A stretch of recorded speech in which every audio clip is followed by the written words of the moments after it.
오늘 우리에게 주시는 하나님의 말씀 마태복음 8장 22절부터 38절까지 말씀입니다. 마태복음 8장 22절부터 38절까지 말씀. 저와 함께 한 절씩 교독하시겠습니다. 그리고 그들은 벳세다로 갔다. 사람들이 눈먼 사람을 하나를 예수께 데려와서 손을 대 주시기를 간청하였다. 예수께서 그 눈먼 사람의 손을 붙드시고 마을 바깥으로 데리고 나가셔서 두 눈에 침을 뱉고 그에게 손을 얹으시고서 물으셨다. 무엇이 보이느냐? 그 사람이 쳐다보고 말하였다. 사람들이 보입니다. 나무 같은 것들이 걸어다니는 것 같습니다. 그때 예수께서는 다시 그 사람의 두 눈에 손을 얹으셨다. 그 사람이 뚫어지듯이 바라보더니 시력을 회복하여 모든 것을 똑똑히 보게 되었다. 예수께서 그를 집으로 돌려보내시며 말씀하셨다. 마을로 들어가지 말아라. 예수께서 제자들과 함께 빌립보의 가이사랴에 있는 여러 마을로 길을 나서셨는데 도중에 제자들에게 물으셨다. 사람들이 나를 누구라고 하느냐?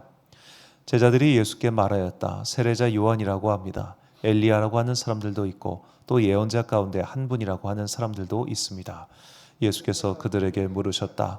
그러면 너희는 나를 누구라고 하느냐? 베드로가 예수께 대답하였다. 선생님은 그리스도이십니다.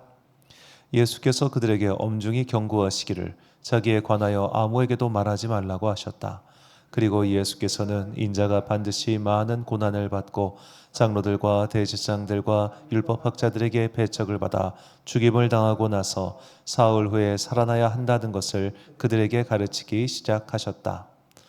예수께서 드러내놓고 이 말씀을 하시니 베드로가 예수를 바싹 잡아당기고 그에게 항의하였다. 그러나 예수께서는 돌아서서 제자들을 보시고 베드로를 꾸짖어 말씀하셨다. 사탄아, 내 뒤로 물러가라. 너는 하나님의 일을 생각하지 않고 사람의 일만 생각하는구나. 그리고 예수께서 제자들과 함께 무리를 불러놓고 그들에게 말씀하셨다. 나를 따라오려고 하는 사람은 자기를 부인하고 자기 십자가를 지고 나를 따라오너라.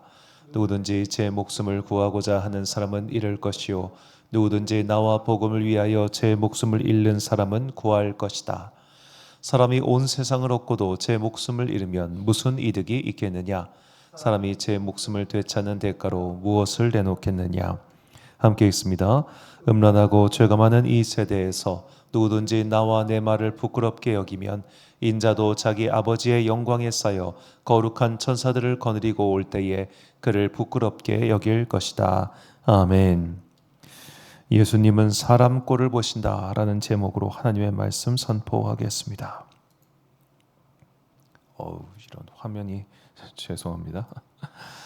성경 해석에 굉장히 중요한 원칙이 있습니다. 그 원칙은 성경은 반드시 성경으로 해석하는 것이 제1원칙이라고 하는 겁니다.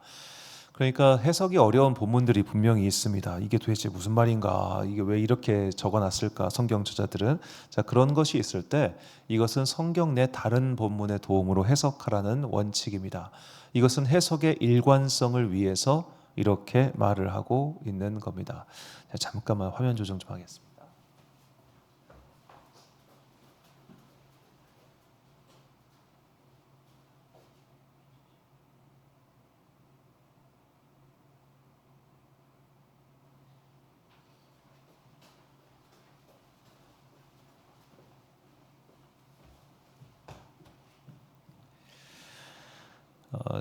이 원칙 이제 정확히는 이 말을 한 사람들이 여러 사람이 있는데 대표적인 사람이 종교개혁자 장깔뱅이 있습니다. 그래서 성경의 어려운 본문들은 다른 성경의 본문을 인용해서 그쪽을 통해서 해석을 하라는 겁니다. 저는 그래서 성경 해석을 할 때 일단은 문장 중심, 그다음 단어 중심으로 이렇게 성경을 해석하고 있습니다. 특정한 단어를 성경 전체에서 이 단어의 용례를 쭉 이제 요새는 그게 되게 쉬워졌어요. 그래서 이제 원문으로 해가지고 원문에 사용된 단어를 쭉 뽑은 다음에 이 단어가 이런 식으로 번역되었고 이런 식으로 사용되었고 여러 가지 차이들 이렇게 해서 그런 식으로 계속 본문을 풀어서 해석하고 있습니다. 자, 그런데 그런 해석이 안 되는 본문들이 있습니다. 이거를 이제 특수 자료라고 보통 전문가들은 말을 하는데요. 다른 본문에 안 나와요. 그래서 여기서만 한 번 나오고 그걸로 끝인 단어들, 문장들, 이야기들이 있으면은 이게 참 곤란합니다. 자, 그럴 때는 이제 보통 해석자들이 그냥 자기 의미대로 해석하기가 쉽기 때문에 이런 게 참 어려운 거예요. 그래서 오늘 본문에 나오는 이제 치유 사건도 이제 전문가들은 보통 마가 특수 자료라고 하는데, 자, 예수님께서 이 시각 장애인의 눈을 뜨게 해주시는 사건입니다. 그런데 이게 마가복음에만 이 이야기가 나와요. 자, 이 치유 사건과 바로 어제 읽었던 7장 7장에 나오는 이 또 이제 농인의 치유 사건, 자세히 지난주에 말씀드렸는데, 이 두 가지 치유 사건이 이제 마가 특수 자료, 마가복음에만 나오는 이야기입니다. 자, 그런데 이 치유에는 공통점이 있습니다. 오늘 본문 8장 23절과 어제 월요일 본문이었던 7장 33절을 보니까 예수께서 맹인의 손을 붙잡으시고 마을 밖으로 데리고 나가사 눈에 침을 뱉으시며 그에게 안수하시고 무엇이 보이느냐 물으시니, 7장 33절, 예수께서 그 사람을 따로 데리고 무리를 떠나사 손가락을 그의 양귀에 넣고 침을 뱉어 그의 혀에 손을 대시며. 자, 여기서 이해할 수 없는 가장 눈에 띄는 장면은 바로 침 뱉는 겁니다.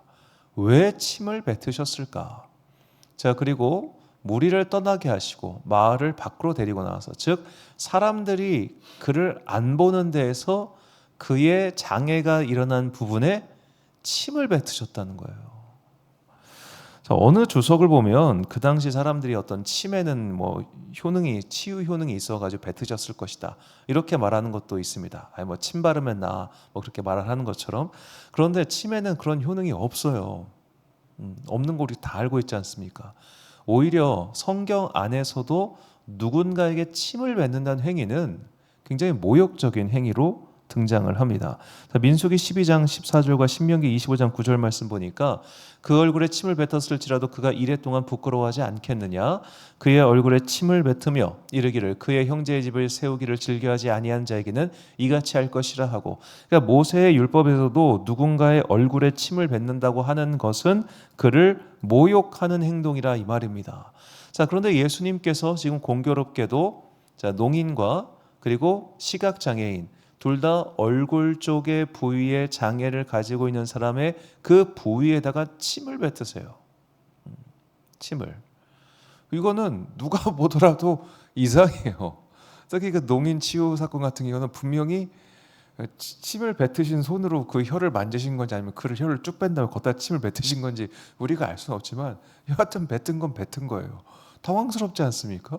도대체 왜? 왜? 자, 저도 이거 갖고 참 고민을 많이 해봤는데, 왜 뱉으셨을까? 왜 뱉으셨을까? 자, 그러다가 이것이 그 사람에게 뱉으신 것이 아니라 그 질병을 일으키는 더러운 영에게 뱉으신 것이겠구나라는 깨달음에 이르렀습니다. 자, 마가복음 9장 25절을 보면 예수께서 무리가 달려와 모이는 것을 보시고 그 더러운 귀신을 꾸짖어 이르시되, 말 못하고 못 듣는 귀신아, 내가 네게 명하노니 그 아이에게서 나오고 다시 들어가지 말라 하시매. 일전에도 말씀드렸지만 저거를 세번역 성경에서는 말 못하게 하고 못 듣게 하는 귀신아라고 정확하게 번역을 했습니다.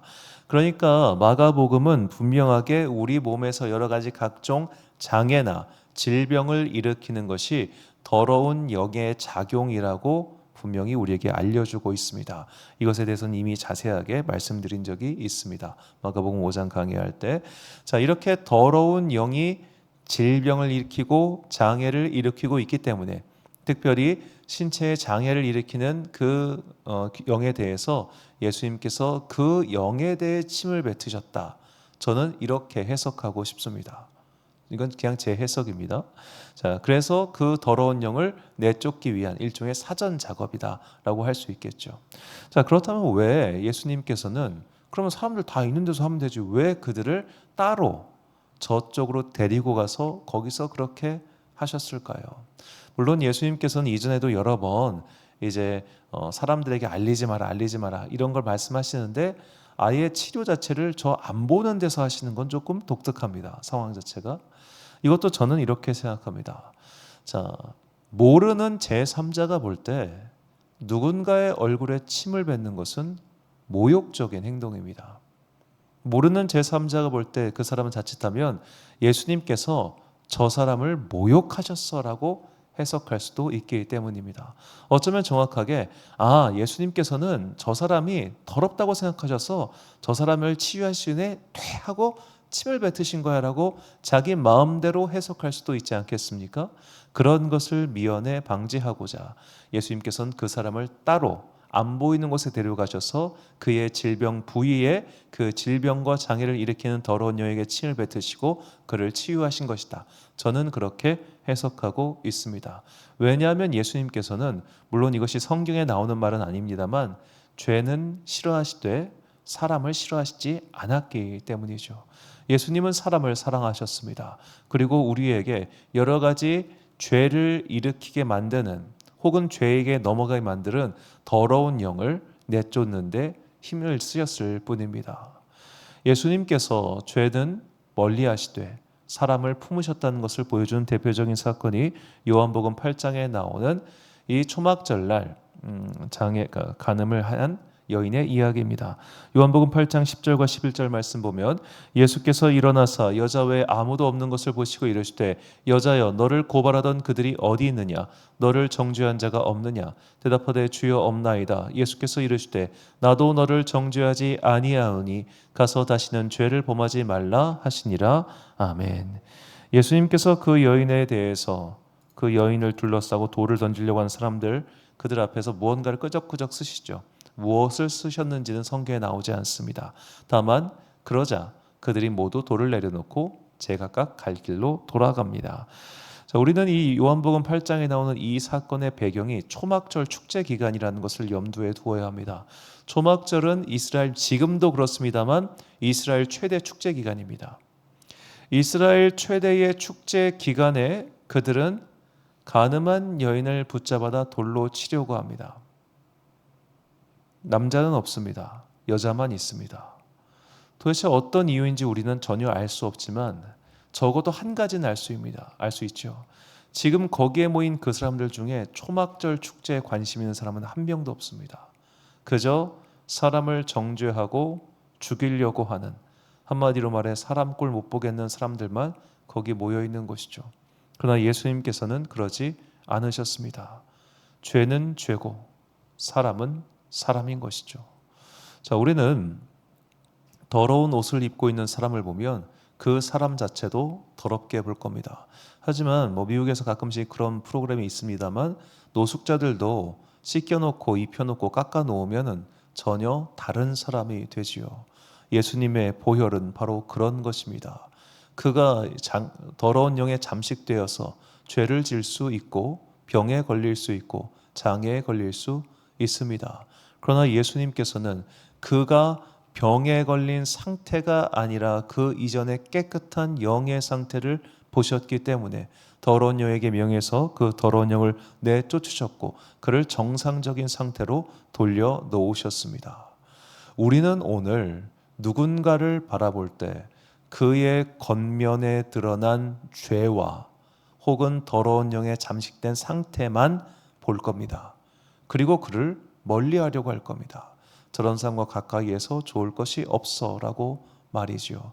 그러나 그것이 과연 하나님께서 우리에게 원하시는 바인가? 이것을 잘 생각해 봐야 합니다. 무엇보다 우리는 사회적으로 내가 깨끗한 옷을 입고 있을 수 있습니다. 그러나 영적으로는 얼마든지 더러운 옷을 입고 있을 수 있습니다. 사회적으로 깨끗한 옷을 입고 있다고 해서 그가 영적으로 깨끗한 옷을 입고 있다는 것이 아니지 않습니까? 그럼에도 불구하고 우리는 왜 사회적으로만 깨끗한 옷을 입고 있으면 오케이, 영적으로 더러운 옷을 입고 있으면 나는 몰라 라고 그렇게 치부를 해버리죠. 그래서 우리는 사람 꼴을 잘 못 참습니다. 이쪽 꼴은 참습니다. 사회적인 꼴. 그런데 영적인 꼴은 모르니까 그냥 관심도 두지 않아요. 우리가 이렇게 더러운 것이 묻어서 질병을 일으키든 혹은 그가 이상한 행동을 하든 기타 등등 여러 가지 일들이 벌어졌을 때 우리는 과연 그것을 얼마나 참아줄 수 있겠습니까? 이거 정말 어려운 문제입니다. 간단한 예를 들어서 이제 교회 안에 좀 큰 교회 같은 경우는 따로 사랑부를 두잖아요. 왜 따로 사랑부라고 하는 소위 말해 좀 장애가 좀 심각한 그런 친구들을 위한 부서가 따로 있겠습니까? 위험하기 때문에 격리해 놓는 겁니다. 그걸 그들도 알아요. 위험하기 때문에 격리해 놓는다는 걸. 여기까지는 그래 이해할 수 있어요. 그럼 나머지 더 나아가서 없는 사람 혹은 죄 지은 사람에 대한 그런 시선이 우리는 과연 어떤 시선을 하고 살고 있을까요? 제가 예전에 서울에서 이제 부목사 할 때 저희가 있던 교회에서 두블락 걸어서 한 600m 정도밖에 600m도 안 될 겁니다. 거기에 그 조국 교수가 살고 있었습니다. 그 당시 조국 교수 정말 어마어마하게 그때 시끄러웠을 때입니다. 소위 말해 조국 사태가 일어나가지고 기자들이 맨날 그 앞에 진치고 뭐하고 그러면서 막 태극기 무대 일어나고 막 교인들도 막 둘로 나뉘어가지고 막 어디는 광화문 가고 어디는 그 법원 앞에 가고 막 정말 시끄러웠었어요. 그런데 그때 저한테 문득 이런 생각이 들었습니다. 만약 저 조국 씨가 우리 교회 교인이었어도 사람들은 그를 그렇게 비난하고 욕했을까라는 그런 게 굉장히 좀 궁금했습니다. 뭐 동네 사람이었으니까요. 만약에 우리에게 우리 공동체 안에 그런 사람이 있다면 어떻게 하시겠습니까? 그래도 나는 네가 싫다라고 하실 겁니까? 우리가 사람 꼴 좀 보고 살아야 됩니다. 예수님께서는 그의 장의 뒤에 있는 더러운 영에게 명령하셨습니다. 그리고 그를 지켜주시기 위해서 한적한 곳으로 피하셨습니다. 예수님은 언제나 사람을 사랑하셨습니다. 그렇기 때문에 세밀한 배려가 가능했던 것이죠. 우리는 과연 얼마만큼 사람을 사랑하고 있습니까? 그를 이해하려고 하고 있습니까? 그를 도와주고자 하는 마음을 나는 과연 품고 있습니까? 예수님께서 오늘 보여주신 사람을 사랑하시는 이 세밀한 모습을 통하여 나는 오늘 누군가를 어떻게 감싸고 어떻게 사랑해야 할 것인가, 이것을 고민하고 실천하는 그런 여러분과 제가 되시기를 주의 이름으로 축원합니다. 결단의 말씀 요한일서 4장 20절 말씀을 한 목소리로 봉독하겠습니다. 시작. 누구든지 하나님을 사랑하노라 하고 그 형제를 미워하면 이는 거짓말하는 자니 보는 바 그 형제를 사랑하지 아니하는 자는 보지 못하는 바 하나님을 사랑할 수 없느니라. 아멘. 사랑하는 지혜빛 광성교회 성도 여러분, 그리고 이 새벽 함께 깨우고 계신 귀한 주님의 자녀 여러분, 예수님께서는 사람을 사랑하셨습니다. 그리고 아주 세밀하게 사랑하셨습니다. 더러운 영에 잠식되었다 하여 멀리하지도 않으셨고 더구나 그의 앞날까지 고려하셔서 여러 가지를 참 사랑을 깊게 해주셨죠. 우리는 그 사랑의 모습을 통해서 내가 어떻게 하면 사람 꼴을 보면서 그 사람을 품어주고 사랑할 것인가를 고민해야 합니다. 더러운 것과 가까이 하기 싫은 것은 모두 매한가지입니다. 그러나 예수님은 더러운 것과 함께 하셨습니다. 그리고 그를 지켜주셨습니다. 오늘 우리가 어떻게 기도해야 되고 어떻게 살아가야 되며 어떻게 누군가를 사랑해야 하는가, 이 모든 것들에 대한 기도를 통해서 그 답을 얻고 오늘도 사랑을 신천하는 주님의 손과 발 되시기를 예수님의 이름으로 축원합니다. 기도하겠습니다. 사랑과 은혜가 충만하신 아버지 하나님, 참으로 감사합니다. 예수님께서는 사람을 어떻게 사랑해야 하는지를 우리에게 본을 보여주셨습니다. 예수님께서는 장애가 있는 사람이라여 등한시하지 않으셨고 심지어 그가 앞으로 어떻게 살아가야 될까 그것까지 고민하셨기 때문에 세밀하게 그의 상처를 치유하여 주셨습니다.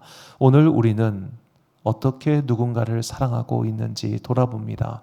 예수님께서 보여주신 사랑의 본을 쫓아 나도 사람 꼴 잘 참고 보고 살게 하여 주시옵소서.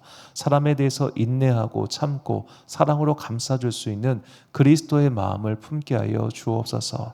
그리하여 내가 서 있는 그곳이 주님의 사랑 공동체 되게 하여 주시옵시고 우리의 입술과 우리의 행동을 통하여 하나님의 영광과 은혜만이 널리 드러나게 하여 주옵소서.